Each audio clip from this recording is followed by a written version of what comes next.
All right, we are live and almost every platform that's available to us. But if you've seen our show from the beginning before, you know I always open by quietly taking pot shots at Instagram's live settings. So, hey, there we go.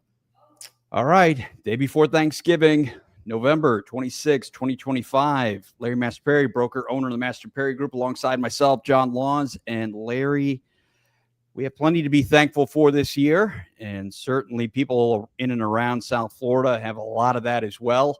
There have been a lot of public-private partnerships that have taken the spotlight this year, and we're going to take a minute to talk about some of those. Not quite a year-end event, but something that we can see and talk about the businesses, both public and private, that have done well by working together and making the world a better place.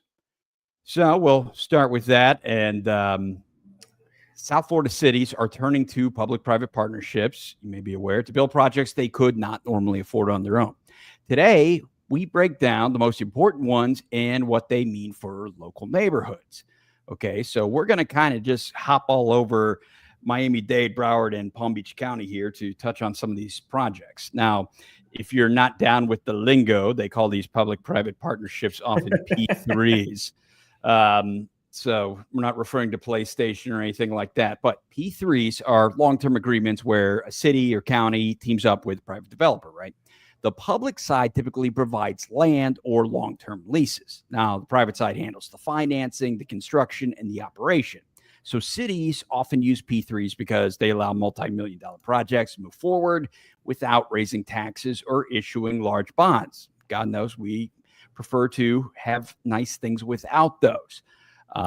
Larry, I don't know if you've ever been to the Beckham Hotel in Miami Gardens, but this was an unsolicited proposal filed just last month for a hotel and parking garage.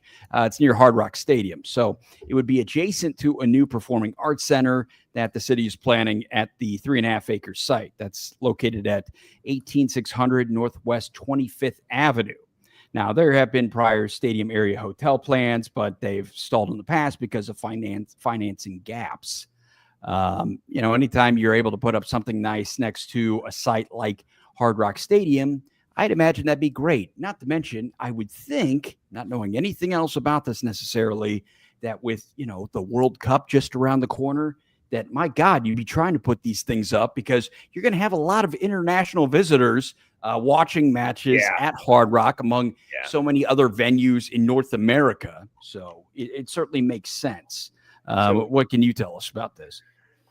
So I'm sharing my screen right now. You guys can see what the Beckham Hotel Miami Gardens spec is supposed to look like, right? So again, what's quite interesting about these projects is it's a big thing down here in South Florida. Where I grew up or came from, this was a public-private partnership on this scale is not even like a thing, right? And so yeah, I think the takeaway for me from this is it's probably not just about, hey, we can't afford to build this on our own, but it's also about, hey, these guys that we're partnering with to do these projects do this at scale all the time.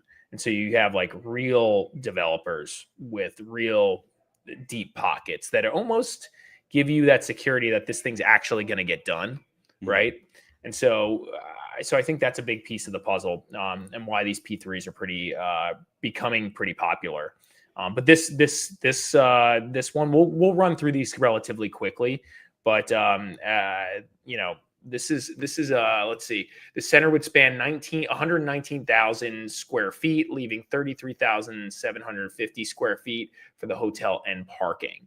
According to city documents, there have been efforts to build hotels near the stadium for years, but most have stalled over lack of financing. So back to the whole, like, hey, let's get real guys in here to do this.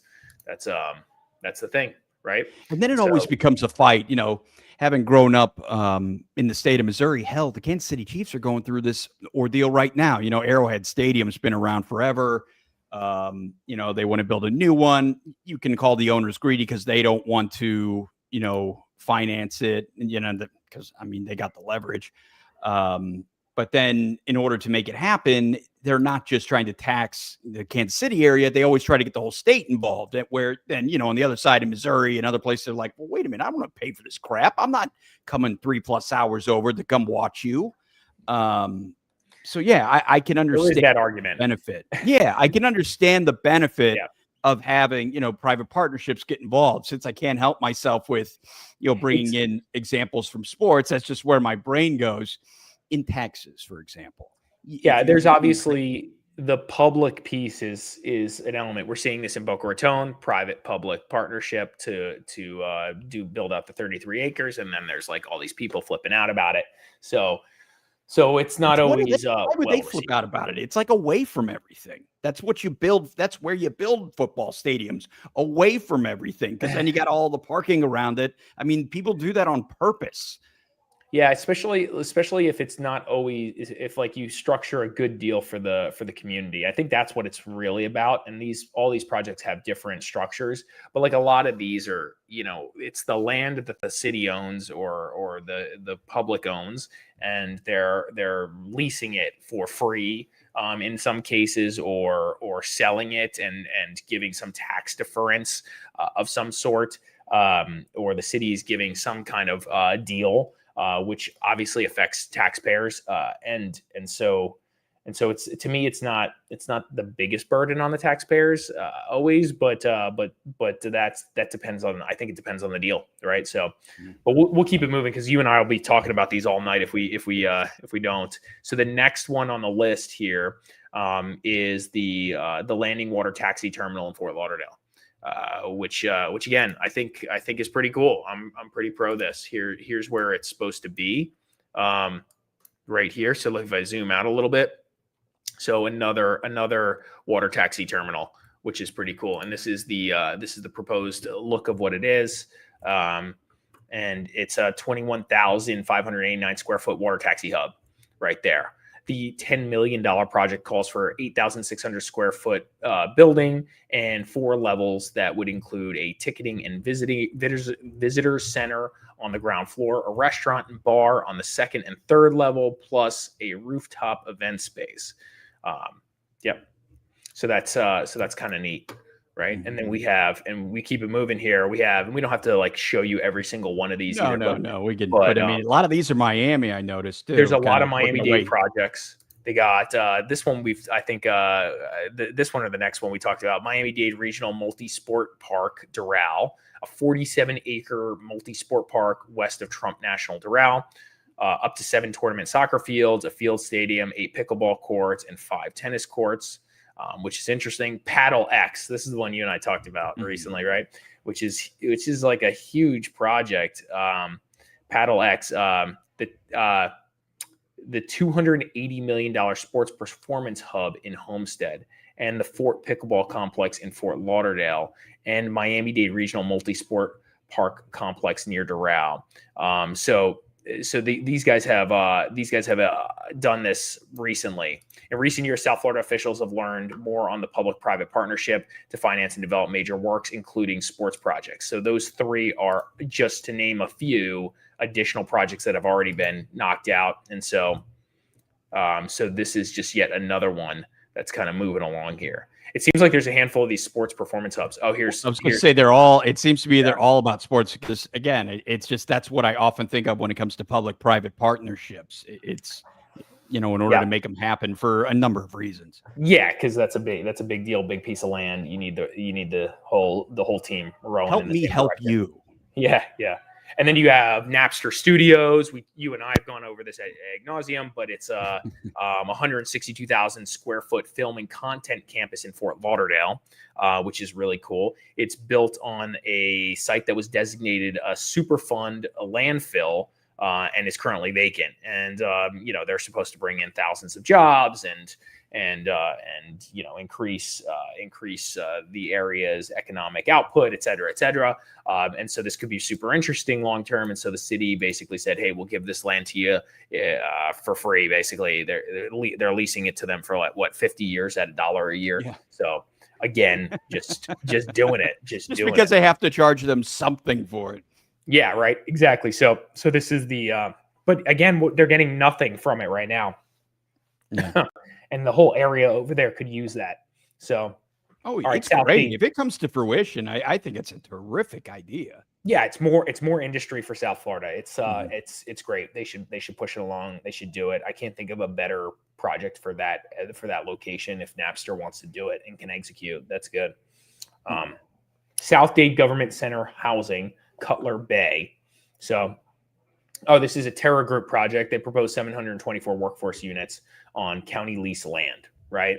They filed it under the Live Local Act, so they're just knocking this thing out without going through too many hoops, per the Live Local Act. Then, this is a kind of a big one. You and I have talked about this. Marina Village, Phase 2, in Riviera Beach, right? 90-acre waterfront site. Already includes immense space and expanded marina. So the RFP seeks office space, upscale retail, entertainment, hotel uses, and more parking. So pretty cool project. Yep. Yeah. And man, we could go down the list here, but there are a lot. I didn't even realize there were that many. Yeah, Magnus Brickell, SG Holding, Little River, the Era, Fort Lauderdale, broke ground in March with 400 units, with at least 210 reserved for workforce housing, supported by a 15-year city tax reimbursement and a 30-year county reimbursement of up to $5.5 million. Estimated cost is $128 million. So again, there you go. The fort in Fort Lauderdale opened February 2025.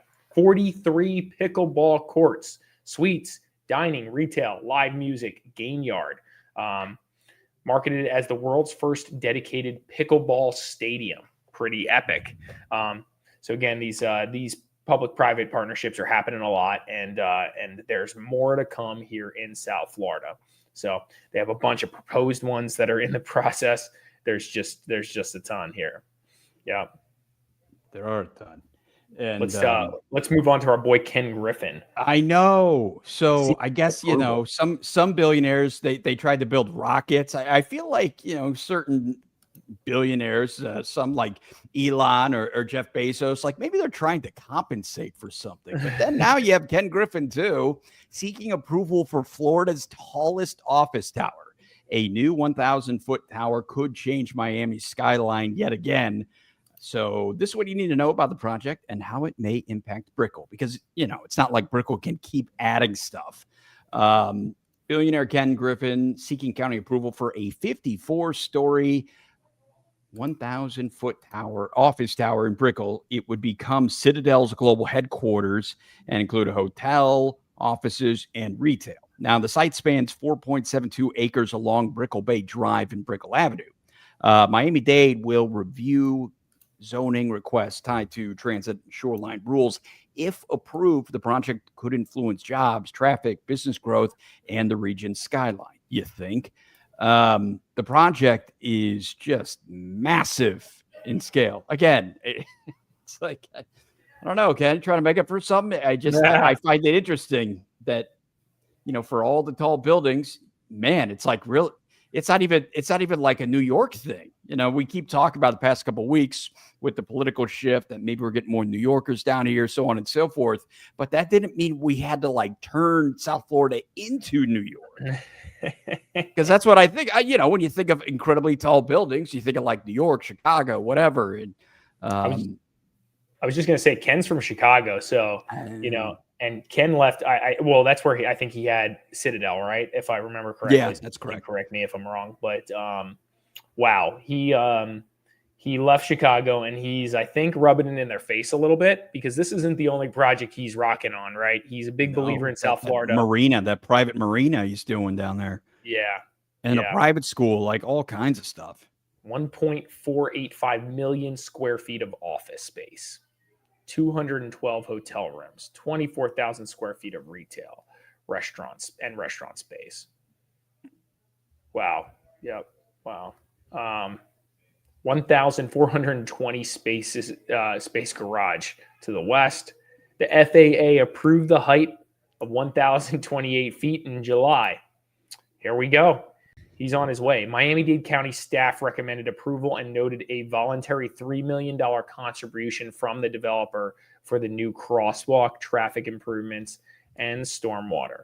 This project is, what was the total, what is the spec'd out? I don't think he gave a number on what he thinks he's going to spend. I think he thinks he's going to spend. He probably doesn't even know yet. Somebody interviewed him. I watched an interview. Hold on. I think it's going to be, I think somebody was suggesting it was $1 billion, and I think he was suggesting it was going to be $2 billion to do this thing. So it's either, if I remember correctly, it's $1 billion or $2 billion. It's a big number. Big number. Yeah. They were pushing him like, what's your plans in South Florida? What do you continue to do? He's like, hey, listen, I'm pretty heavy South Florida right now, right? He's like, we'll see where it happens. So yeah, it's sad though that I get more excited when I hear the mention of parking and how they're going to accommodate than everything else. It's like you throw out some of these numbers like, oh wow, it's pretty big, and then you're like 1,400 space parking garage connection. You're like, oh wow. Wow. I think here's the thing though. I think parking is super important. I think it's more important now than it will be 10 years from now, right? With just driverless cars dropping you off, moving on to the next thing. The utilization of vehicles will go up dramatically, which probably will mean there's not sitting too much in dense markets, in cities. They'll probably go have like a huge parking space at people's houses slash parking spaces at the airport, as an example, right? Yeah. Like somewhere with a lot of land, they'll go park themselves and then they'll go to work next morning, right? That would be my guess how this works in the future. So I think, but living in the future, Larry. I'm living in the future. Hey, how about this? Class A office vacancy 13.6% in Q3.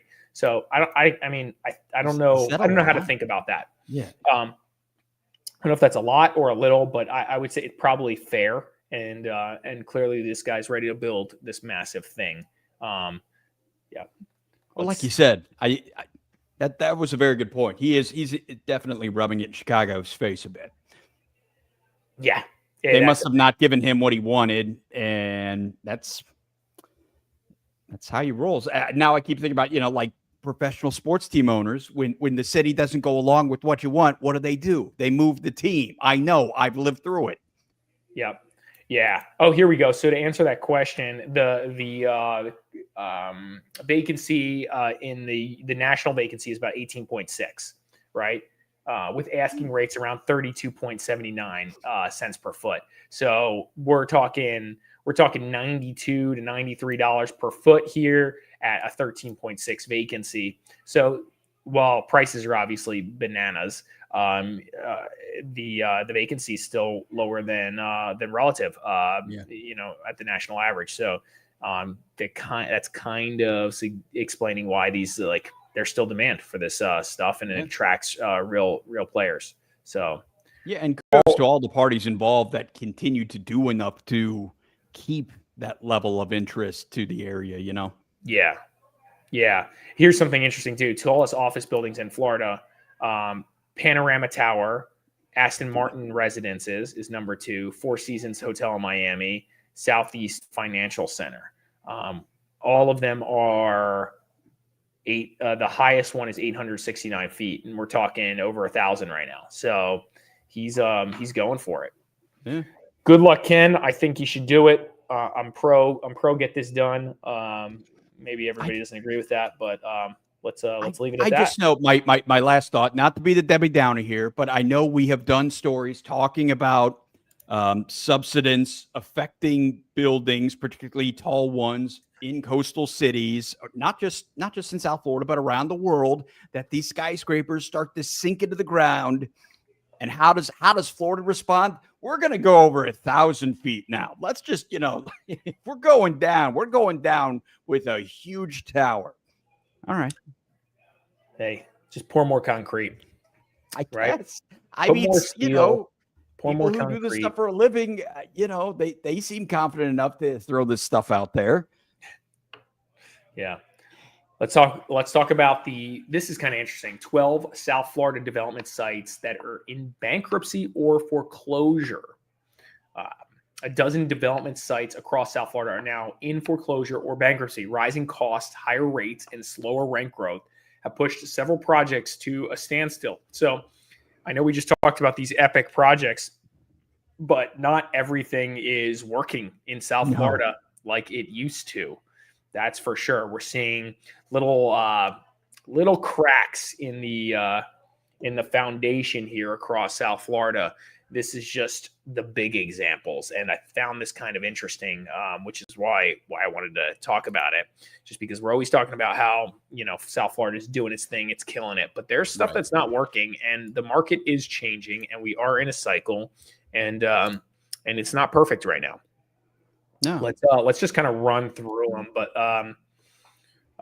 12 major development sites across Miami, Broward, Palm Beach are tied up in foreclosure bankruptcy cases. Loans range from $5 million to $70 million.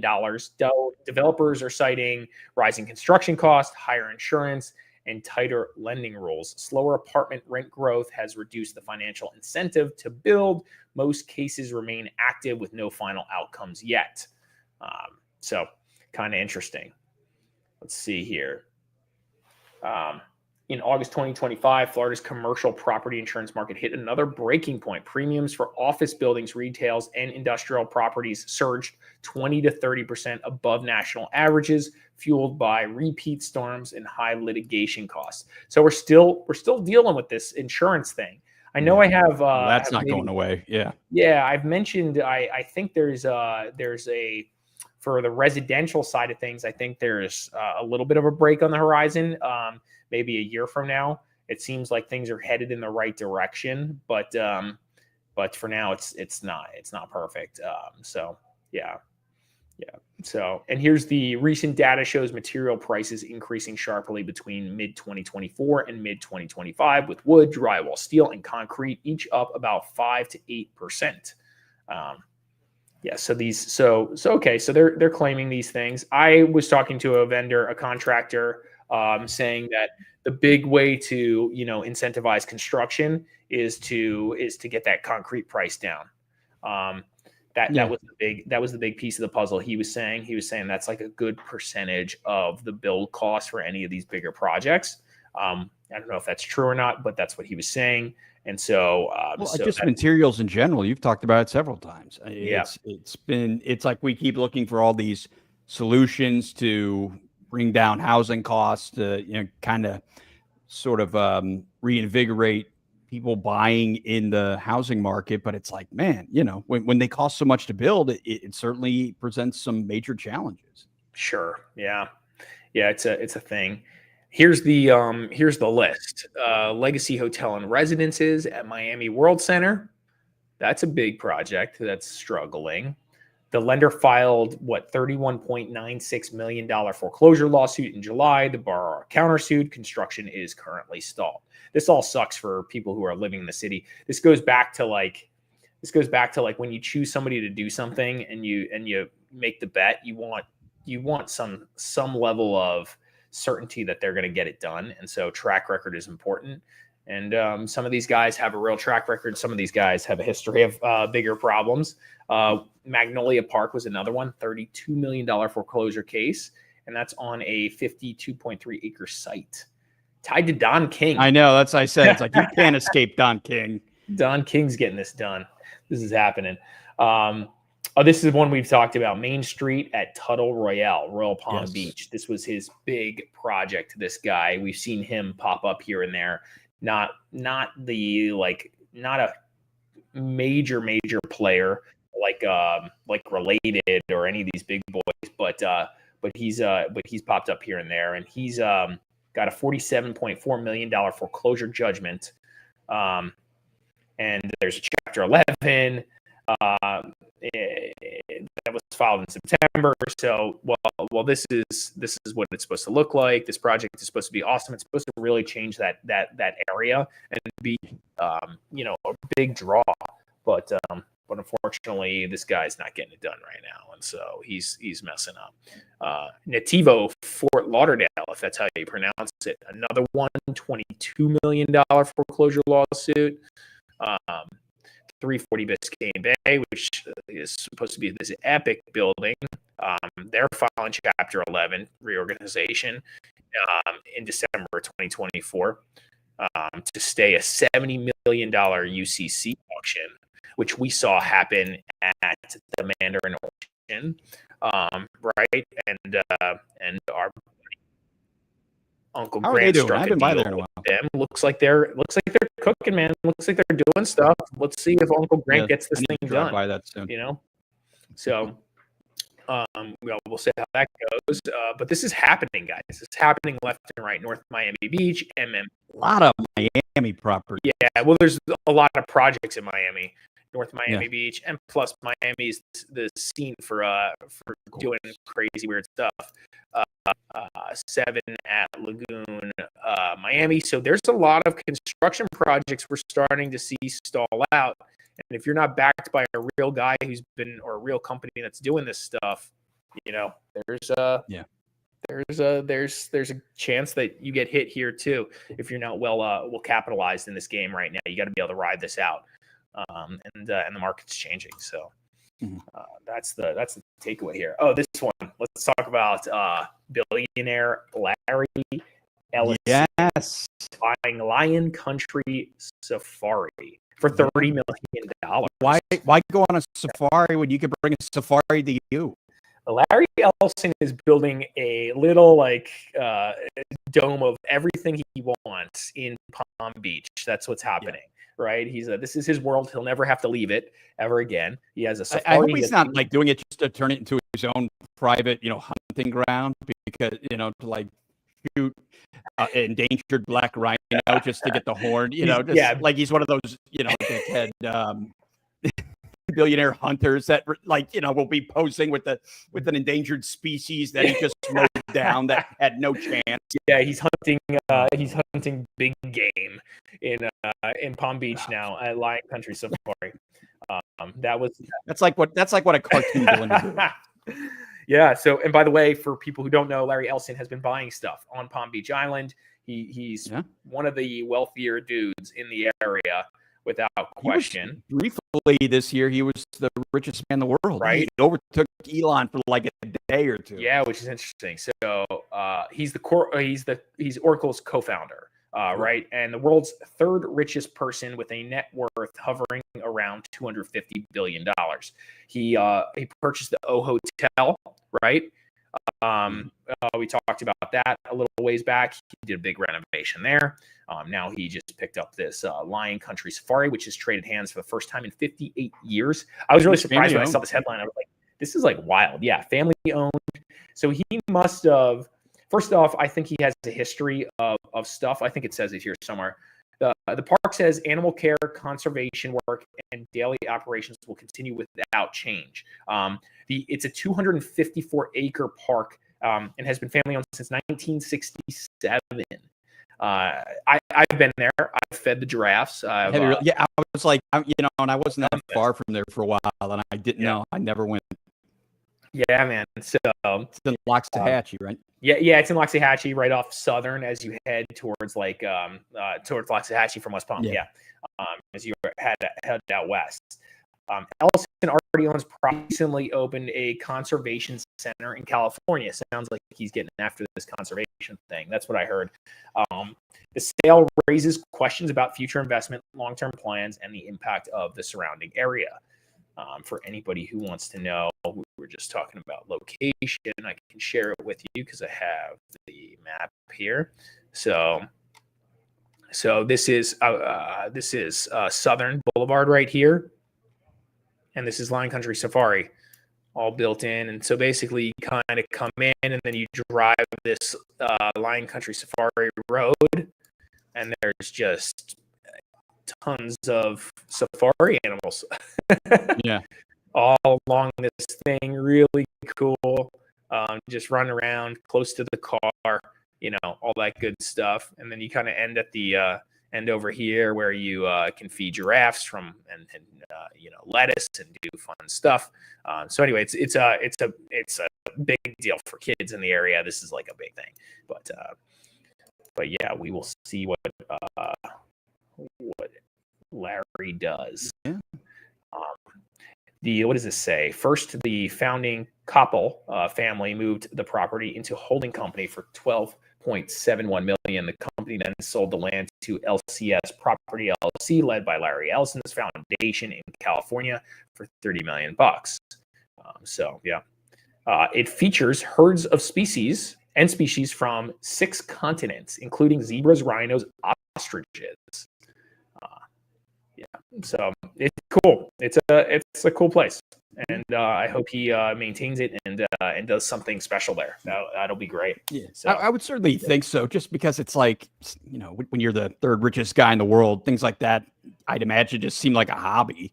Yeah, and it's like, it's how do I give back? It's it's all that good passion over profit in a case like that. We just mentioned, and we have a list of things he's bought. So in 2021, he spent $80 million on a North Palm Beach waterfront estate, Seminole Landing, 8.5 acre oceanfront property, 15,000 square foot mansion in North Palm Beach.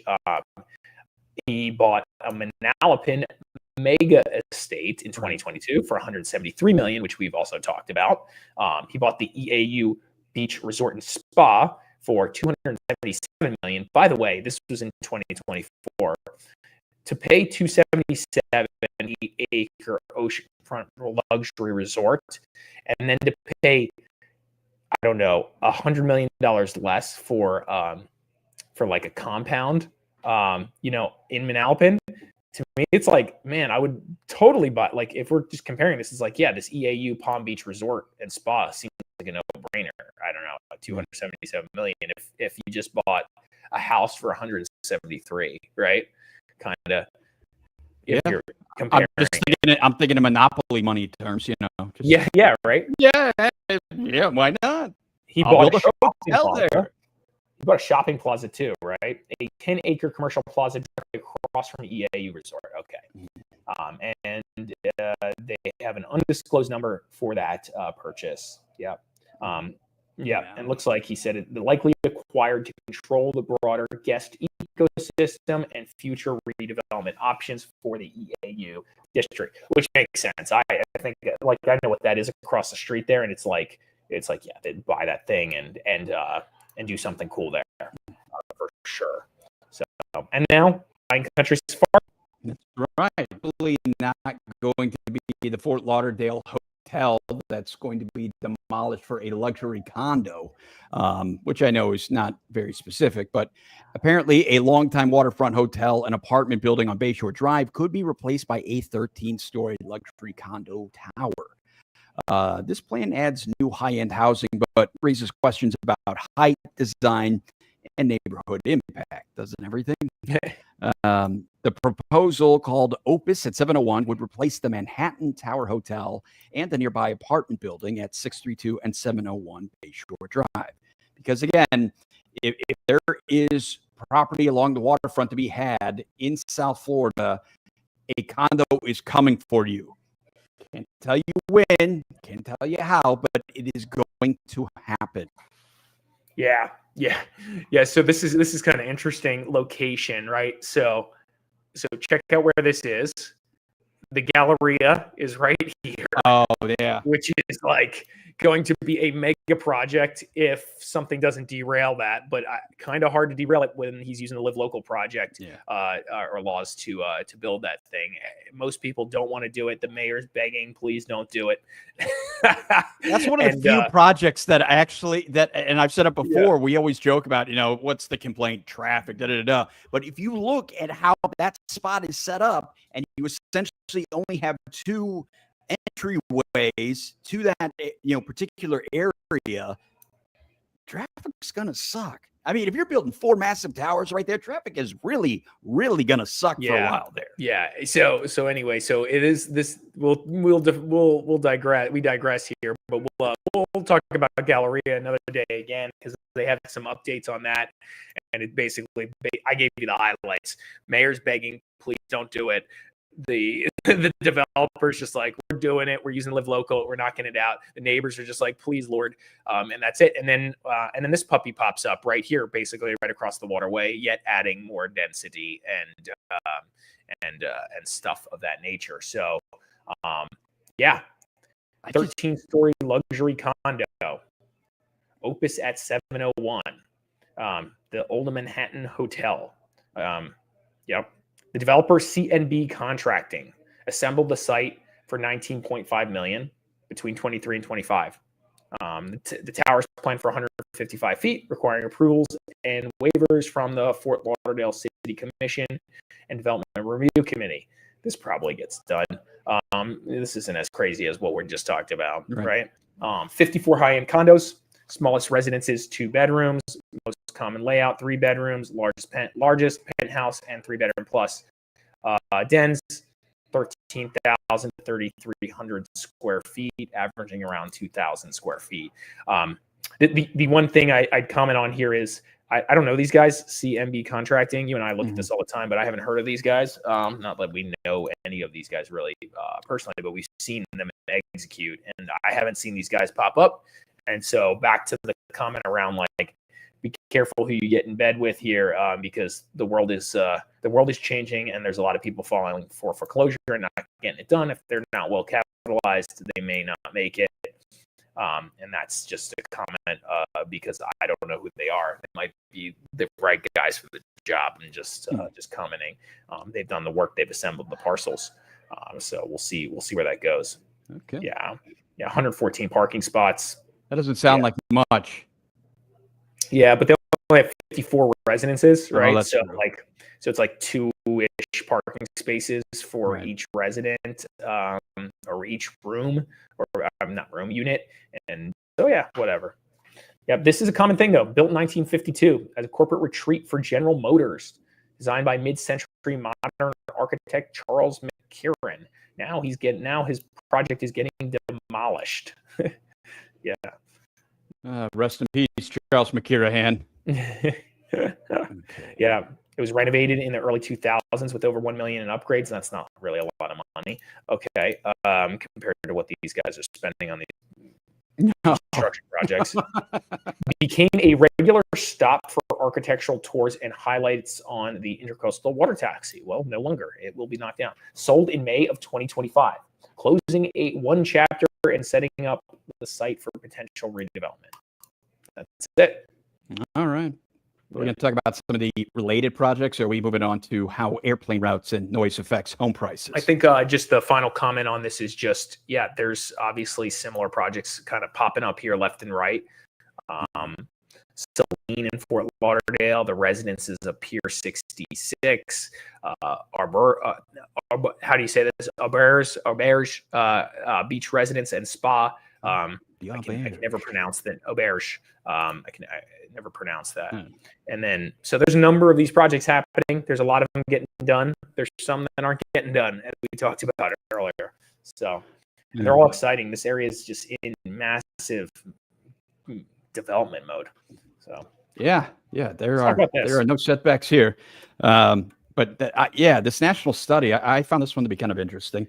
Airplane noise obviously doesn't just bother people, but new research shows it can change what homes sell for. That makes sense. Today, we break down how much it matters, who feels it most, and what it means for South Florida. So a national study found home values drop 0.6 to 1% for every decibel of added airplane noise.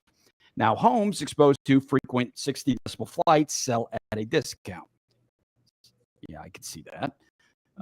Higher income households place more value on quiet neighborhoods, of course. The current housing market has more listings, slower sales, and more price cuts. Okay, so where are we going with this?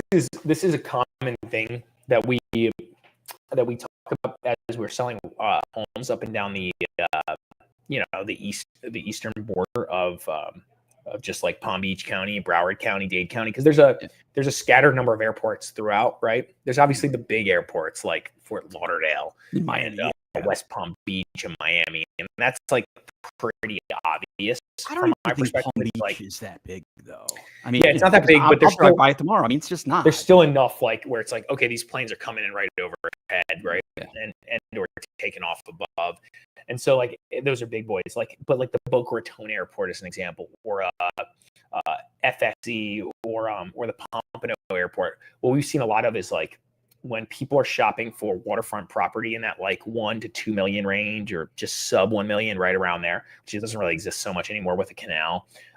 You'd think Pompano would have, on the east of Federal Highway where those canals are, you'd think Pompano would have this this attraction and maybe higher quality homes all over the place there, maybe sooner than some of the other areas because of its proximity to the Hillsborough Inlet, as an example, right? And so it's close to the Hillsborough Inlet. Get out, fish, get out to the ocean really quick. Pretty nice, and it's a real inlet. It's a big inlet. You know, it's one of the bigger inlets in the area. You think that would drive up prices, but also when I'm running around there with clients, showing them homes there, and then maybe increasing their price to go to Boca or other areas. What's interesting is you hear the airplanes, not the big 747. No, it's all the private jets and but stuff. you hear the prop planes. Oh yeah, I do see those too. They're at 400 feet. You know what I mean? Mm-hmm. Like they're coming in, they're doing their go arounds, and you're hearing this. They're coming up and down on the beach and then cutting in, and so that's a thing. It's a thing. Like if you're a buyer and you're looking to buy stuff, sometimes you might just miss it while you're running around there, and then you'll realize it after you buy the property, as an example, or during inspection when you're there again. It's not that it's like terrible, but it is a thing, and it is a bit of a nuisance, and it is probably higher than the 60 decibels, in my opinion, in certain areas in Pompano around that airport, without question. So, and I think it affects value. I really do. I've had comments about it from buyers when we're running around. So it's good to know. Yeah, it is nice that you can actually quantify that stat to a certain extent. Yeah. So median willingness to pay for quieter homes. This is interesting. Just like they're just like pricing it out. I'm not really sure exactly how they come to these numbers, but here we go. My MIA flight path homes median is 509. That's 8 to 12% below quieter Coral Gables, Coconut Creek, right? FLL affected areas, 500 to 530K around the airport. That's 5 to 9% discount versus peaceful Victoria Park or Las Olas. PBI corridors, 4 to 7% lower than Palm Beach Island. Well, okay, come on. Palm Beach Island or Eastern Boca Raton. So sure, yeah. I think there's truth to this. I don't know how easy it is to quantify. Right. But, I was going to say it's correlation, but that doesn't. Yeah, it's very hard to quantify that. I mean, like, of course, the nicer houses are in Palm Beach Island or East Boca. Like, really? Yeah. I respect the effort, Larry. Yeah, right. It's kind of interesting. So you can just, if you want to take anything away from this, the national, what we can say in the area is if you're like by the big boy airports, you're looking anywhere between, I think the lowest was a 4% discount to a 12% discount at the highest, which is like Miami flight path. That's what you're seeing. These discounts align perfectly with national research. 0.6 to 1% value loss per extra decibel and bigger hits once noise rate. This is kind of interesting too. You probably can apply this to traffic noise, right? As well. Yeah. And so that would make maybe sense, just a right? metric. Yeah. Like I'm going to start walking around with a decibel meter and just go outside here. I can value your property on the road now. Just it's this many decibels above the average, which is a quieter area, which they said is 40. Over that, you're a 1% loss for every decibel over 40. Well, of course. I mean, to me, that's obnoxious. I mean, if you don't have those big sound barriers that are going along a highway, like, because I've been to places that don't, I mean, that is, I have to admit, that constant noise, that would get under my skin. That's an easier one to kind of look at. I'm going to like do that math at some point when we're selling houses like this. We will report back. Stay tuned. Right. Yeah. Okay. All right. So are we going to talk about the developer seeking a density boost for the Fort Lauderdale development near the Galleria? Look at that. What a surprise. We were just talking about the Galleria. I know, right? I was going to say we should have probably tied those two together immediately. But you know what? Let's revisit it. As if you're not aware, a long-stalled redevelopment near the Galleria Mall, it's back with a much bigger plan. Now, if approved, this corner of Sunrise Boulevard will look very different over the next few years. New renderings and diagrams show an 8-story redesign for a Bayview Drive project in Fort Lauderdale. Now, the previous proposal, this time around, it will increase from the previous one from 180 to 259 units, so a pretty substantial increase. The plan uses affordable housing rules to request 67 bonus market rate units. The site sits across from the Galleria Mall, which, as mentioned, is going through what will be a major transformation. They want to build 9. Yeah, you heard that right.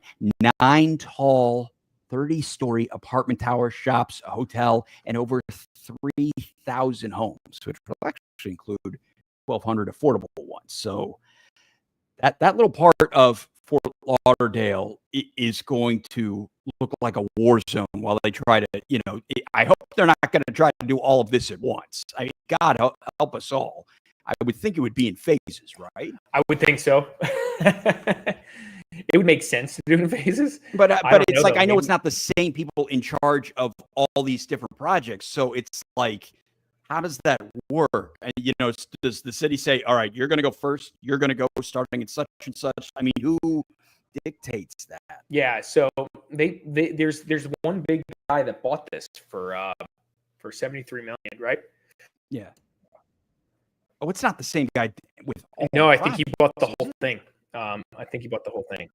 Oh my God. Okay. Well, at least then, I don't know if that's good or bad. Yeah. So I don't know. I think they'll probably stagger this. They have some dirt across the street too, right? So maybe they'll, depending on what's going on here, we'll see. Maybe they'll start at one side and move around. Keep some. I'm sure they have leases. It makes sense for them to keep collecting rent, right? If they can on stuff. Maybe finish a side of it and then move on to the next. So here you go. Some key facts. The 3-acre site on Bayview Drive was purchased for $8 million in 2014.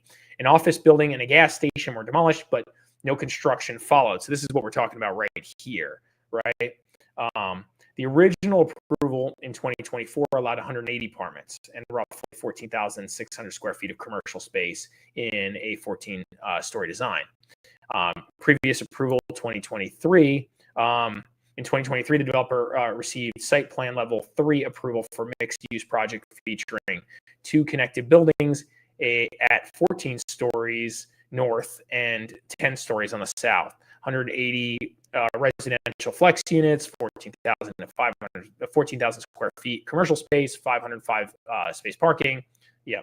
So there's some serious density here. Total allocated density of 47 units per acre using 140 or 160 or 180. I'm sorry. What am I saying? 180 city flexible units. And now you're talking about the new proposals. So they just got a lot going on. This is a huge development site, just huge.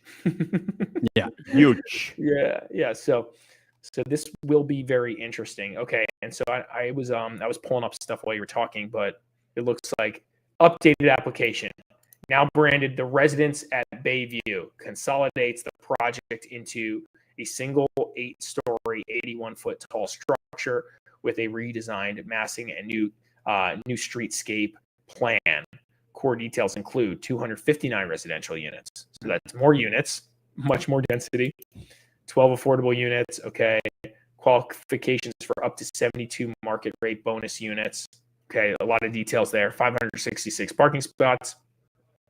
They just got a lot going on. Unit mix, studios, 1 bedrooms. They got restaurants, cafes, retail, outdoor dining, an amenity deck. So this is just focused on that north end, right? This is just on that north end, because you and I in the past, so they're just talking about this right now, but this whole thing is under proposal for redevelopment. So everything here, I believe, I don't know if they're keeping this. I think this parcel's separate. Maybe they aren't. But this whole thing's under development. So that's what you're saying. In your opinion, I'm looking at the houses just north of the project site. Pick any random one. Does this ultimately help or hurt their property value? Well, if you're asking me, Yeah, in your professional opinion, I mean, I'm just curious. I think it net helps, assuming the traffic isn't like completely absurd. You know what I mean? Which has its potential to be. I think when you have like really high quality brand new retail adjacent or walkable to single family homes, that kind of creates a cool experience, a cool living experience for these single family homes. You're basically living for here. I mean, it's interesting. You're living, pretty close to the beach, right? Mhm. You could basically walk over the bridge, if you wanted to. There's a huge state park here, and then you have, and you're in a single family home, which is nice. And then you have all this awesome updated incredible retail, and it's going to be supported by the retail is going to be supported by a lot of new residents. So you just got this, like, I think it creates this vibrant lifestyle that's super walkable over there. So for me, I think it's going to, 5 years from now, your values will be boosted because of it. Throughout the process, it's going to be I was gonna say it kind of dips, then goes back up. I think it's just going to be a big mess while it's going on. Because like right now, at least you have the walkability to a degree. You have the Galleria Mall there. You can walk to it. There's stuff going on. You can go to the restaurant.